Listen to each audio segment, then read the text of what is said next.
7 জেলার উপর বইছে মৃদু শৈত্যপ্রবাহ। শুক্রবার সর্বনিম্ন তাপমাত্রা রেকর্ড করা হচ্ছে যশোরে 9 ডিগ্রি সেলসিয়াস।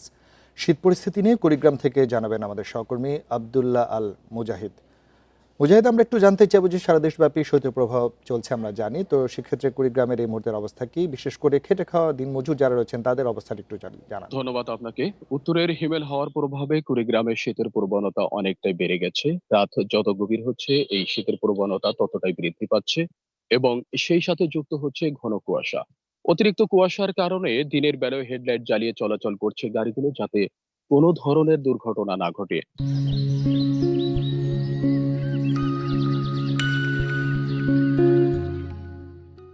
তবে সবচেয়ে বেশি সমস্যায় পড়েছে খেটে খাওয়া চরাঞ্চলের মানুষগুলো।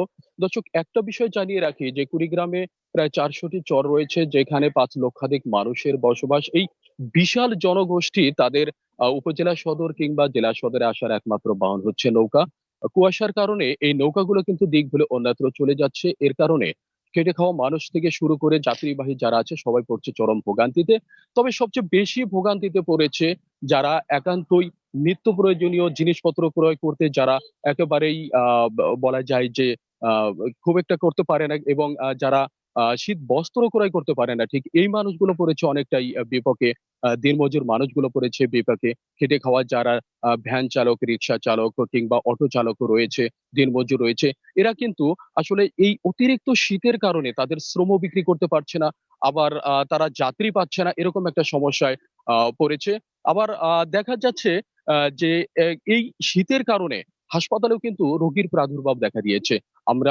আমি কথা বলেছিলাম কুড়িগ্রাম জেলার সিভিল সার্জন অফিসের সঙ্গে। সেখানে জানা গেছে যে এই মাসেই প্রায় ৩,০০০ এর মতো শীতজনিত রোগী ভর্তি হয়েছে কুড়িগ্রামের যে ৯ টি উপজেলা স্বাস্থ্য কমপ্লেক্স রয়েছে এবং জেনারেল হাসপাতাল রয়েছে এখানে। এখানকার সিভিল সার্জন বলেছে যে এই যারা রোগী রয়েছে তাদের অধিকাংশই শিশু এবং বৃদ্ধ। তিনি কিন্তু আরেকটি পরামর্শ দিয়েছেন যে যারা শিশু এবং বৃদ্ধের প্রতি এই শীতে যেন আলাদাভাবে একটা যত্ন নিতে হয়।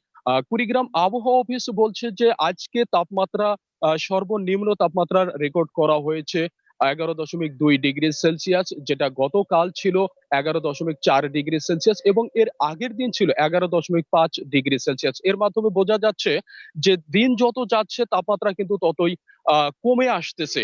তো এই এর এর আর কয়েকদিনের মধ্যে হয়তোবা শৈত্যপ্রবাহ শুরু হবে, এমনটি কিন্তু আশঙ্কা করেছেন। আমি জেলা প্রশাসনের সঙ্গে কথা বলেছি, তারা বলছেন যে এবারের শীতে এখন পর্যন্ত ৭,০০০ কম্বল বিতরণ করা হয়েছে এবং ৯ টি যে উপজেলা রয়েছে সেখানে ৬ লক্ষ টাকা করে বরাদ্দ দেওয়া আছে শীতবস্ত্র ক্রয়ের জন্যে। কুড়িগ্রাম থেকে শীতের এই ছিল আমার কাছে সর্বশেষ তথ্য। মুজাহিদ, আপনাকে অনেক ধন্যবাদ। দর্শক, কুড়িগ্রাম থেকে আমাদের সহকর্মী আব্দুল্লাহ আল মুজাহিদ জানাচ্ছিলেন সেখানকার শৈত্যপ্রবাহের সবশেষ খবরাখবরগুলো।